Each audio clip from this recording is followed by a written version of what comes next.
Joyful parents, welcome back to my channel. मैं पुष्पिता नंदी आपका स्वागत करती हूँ आपके अपने channel the joy of parenthood में।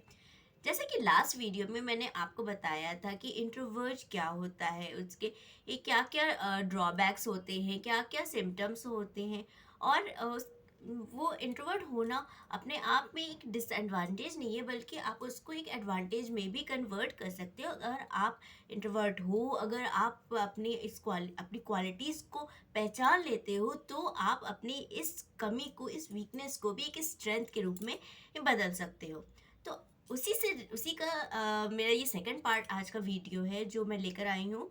इसमें मैं आपको ये बताने की कोशिश करूँगी कि अगर कोई पर्सन इंट्रोवर्ट है या रिजर्व पर्सनालिटी का पर्सन है, तो कैसे हम उस सिचुएशन से, इंट्रोवर्जन जो स्टेज है उससे हम कैसे खुद को या उस पर्सन को बाहर निकाल सकते हैं।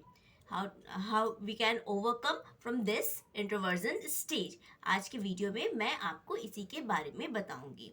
देखिए, कोई भी ऐसा स्टेज नहीं होता है, कोई भी ऐसी प्रॉब्लम नहीं होती है जिसका सोल्यूशन ना हो, है कि नहीं।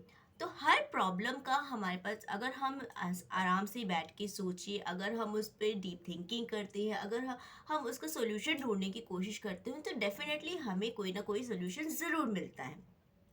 इस बात से सब लोग एग्री ज़रूर करते होंगे, राइट। तो ये इंट्रोवर्जन जो स्टेज है, ये कोई बीमारी नहीं है कि इसका हमें ये कोई हल नहीं मिल सकता। आजकल की बीमारियों का भी हर तरह का सोल्यूशन है, हर तरह के उसके मेडिसिन है, ट्रीटमेंट्स हैं।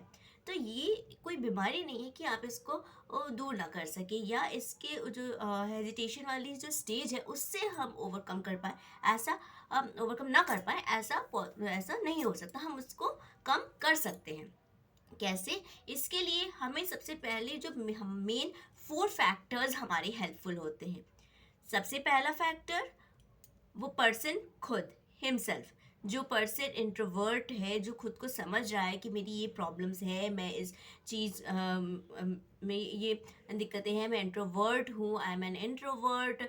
तो वो पर्सन ही सबसे बड़ा फैक्टर है अपनी इस प्रॉब्लम को सॉल्व करने में। दूसरा फैक्टर आता है फैमिली मेम्बर्स और रिलेटिव्स। तीसरे आते हैं जो समाज है, society. And fourth most important है टीचर्स। तो सबसे पहले फैक्टर की हम बात करते हैं, द पर्सन हिमसेल्फ। जो पर्सन इंट्रोवर्ट है, वो खुद ही अगर चाहेगा तो अपने आप को इस स्टेज से बाहर निकाल सकता है। देखिए, अगर हम लाइक एन एग्जाम्पल, हम सोचते हैं कि अगर हमें भूख लग रही है, ठीक है, हमें हमारे घर पे कोई सामान नहीं है जिससे हम अपनी इस नीड को फुलफिल कर सके। हमें इसके लिए मार्केट जाना है, हमारे पास पैसे भी हैं, लेकिन अगर आपका बाहर जाने का मन नहीं कर रहा है, आप नहीं चाहते हैं कि बाहर निकले, आप लेजीनेस फील कर रहे हैं, तो क्या आप अपनी इस नीड को फुलफिल कर पाएंगे? बिल्कुल नहीं कर पाएंगे। तो सबसे पहले ज़रूरत होती है कि अपनी इच्छा शक्ति, अपनी इनर जो पावर है, उसको बढ़ाने की ज़रूरत होती है कि हाँ, मुझे इस सिचुएशन से बाहर निकलना है।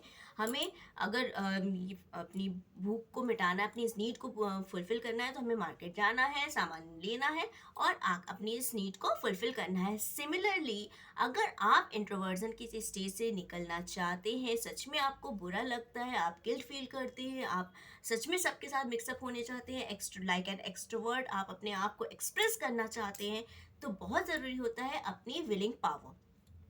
अगर आपकी इच्छा शक्ति स्ट्रांग होगी, तो ही आप अपने आप को इस स्टेज से बाहर निकाल सकते हैं, क्योंकि आप खुद से बेटर अपने आप को कोई नहीं समझ सकता। तो सबसे ज़्यादा ज़रूरी होता है विलिंग पावर, कि हमें हमारी इच्छा शक्ति वो सबसे ज़्यादा इम्पॉर्टेंट होती है। ठीक है, हम ही अपनी इस प्रॉब्लम को का सॉल्यूशन निकाल सकते हैं। तो आपने एक इम्पॉर्टेंट जो फ्रेज है वो सुना होगा, where there is a will there is a way. जहाँ चाह वही राह, राइट। तो अगर हम चाहेंगे तो हम अपने आप को इस स्टेज से बाहर निकाल सकते हैं।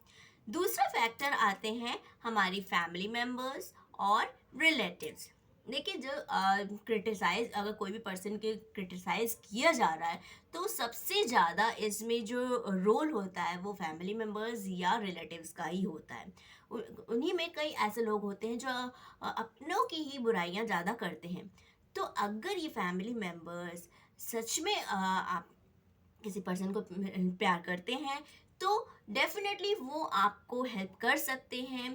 फैमिली मेम्बर्स जो इस वीडियो को देख रहे हैं, जो अगर उनकी फैमिली में कोई भी बच्चा या कोई भी पर्सन अगर इस प्रॉब्लम से जूझ रहा है, अपने आप को बहुत ज़्यादा गिल्ट फील कर रहा है, अपने आप में बहुत ज़्यादा गिल्ट फील कर रहा है, तो वो फैमिली मेम्बर्स, वो रिलेटिव्स ही हैं जो उनके इस प्रॉब्लम को सॉल्व कर सकते हैं। क्योंकि अगर खुद से ज़्यादा कोई और पर्सन आपको समझता है, तो वो आपके फैमिली मेम्बर्स, आपके पेरेंट्स ही होंगे, आपके सिबलिंग्स होंगे, आपके बहुत क्लोज रिलेटिव्स होंगे, वही आपको ज़्यादा अच्छे से समझ सकते हैं। तो वही इस इंट्रोवर्जन स्टेज से आपको बाहर निकाल सकते हैं, आपको टाइम टू टाइम मोटिवेट कर सकते हैं।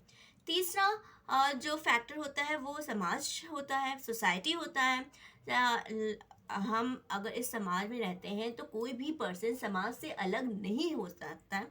उसे समाज में रहकर डिफरेंट रोल प्ले करने होते हैं, उसे समाज के अकॉर्डिंग चलना होता है, उसे समाज में मिक्सअप होना ही होता है, अलग थलग कोई भी नहीं रह सकता। तो इसके लिए हम इस सोसाइटी में रह रहे हैं, हमारे आसपास कोई भी ऐसा पर्सन है, तो उसे क्रिटिसाइज़ करने की जगह ये हमारी प्रायर रिस्पॉन्सिबिलिटी होती है कि हम उसको मोटिवेट करें, हम उसको एनकरेज करें, उसमें जो उसकी जो क्वालिटीज़ है उससे उसको मिलवाए, उसको लेकर उसे आगे बढ़ने के लिए मोटिवेट करें। तो ये थर्ड फैक्टर होता है सोसाइटी, जो हमारे लिए बहुत हेल्पफुल हो सकता है।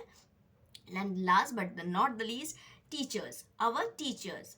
अगर आप एक टीचर हैं, अगर आप, चाहे आप होम ट्यूशन ले रहे हो, चाहे आप किसी कॉलेज में पढ़ा रहे हो, चाहे आप किसी स्कूल में पढ़ा रहे हो, प्राइमरी टीचर हो, प्ले विंग के टीचर हो, किसी भी फील्ड में आप टीचर हैं, अगर आप टीचर सोसाइटी से बिलोंग करते हैं, तो भी आपकी ये प्रायर रिस्पॉन्सिबिलिटी होती है। क्योंकि आप एज अ टीचर एक स्टूडेंट की क्वालिटीज़ और जो उनकी कमियां हैं, उनको एज अ टीचर हम अच्छे से आइडेंटिफाई कर सकते हैं। क्योंकि वो बच्चा, वो पर्सन हमारे सामने काफ़ी समय तक रहता है, हमारे सामने डिफरेंट एक्टिविटीज़ करता है, हमारे सामने वो बोलने की कोशिश करता है।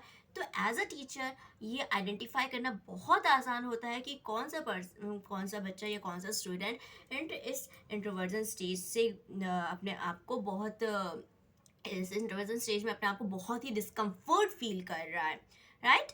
तो अगर आप टीचर हैं, तो आप डेफिनेटली उस पर्सन की हेल्प कर सकते हैं। एक कहते हैं ना कि ये अगर पहले ही उस चीज़ को पता लगा लिया जाए, तो हम उसको सही डायरेक्शन दे सकते हैं। अगर एक टीचर को पहले फर्स्ट स्टेज में ही पता चल जाता है कि कोई बच्चा इंट्रोवर्ट है, बहुत ही हेजिटेट फील करता है, या उसमें इच्छा है बोलने की लेकिन वो कर नहीं पा रहा, एक्सप्रेस नहीं कर पा रहा, तो हम एज अ टीचर हम ये बहुत आसानी से उसको मोटिवेट करके, एनकरेज करके इस चीज़ को दूर, उसका इस इंट्रोवर्जन स्टेज से उसको बाहर निकाल सकते हैं। तो डेफिनेटली आपको समझ में आ गया होगा कि सबसे पहला ज़रूरी होता है कि हम खुद को इम्प्रूव करने की कोशिश करें। हम अपनी इस जिसको हम एक कमी के रूप में देखते हैं, उस कमी को हम कैसे स्ट्रेंथ में बदल सकते हैं, ये सबसे ज़्यादा ज़रूरी हम खुद ही होते हैं। सबसे इम्पॉर्टेंट फैक्टर हम खुद ही होते हैं। सबसे पहले शुरुआत हमें अपने आप से ही करनी होगी, तभी हम किसी को भी बदल सकते हैं।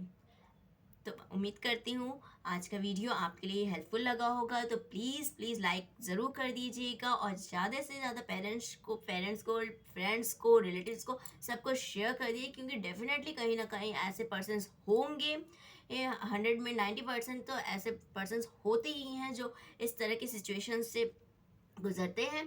तो डेफिनेटली सबको हेल्प ज़रूर मिलेगा। और अगर आप मेरे चैनल पे न्यू हैं, तो प्लीज़ सब्सक्राइब ज़रूर कर दीजिएगा। Thank you for watching.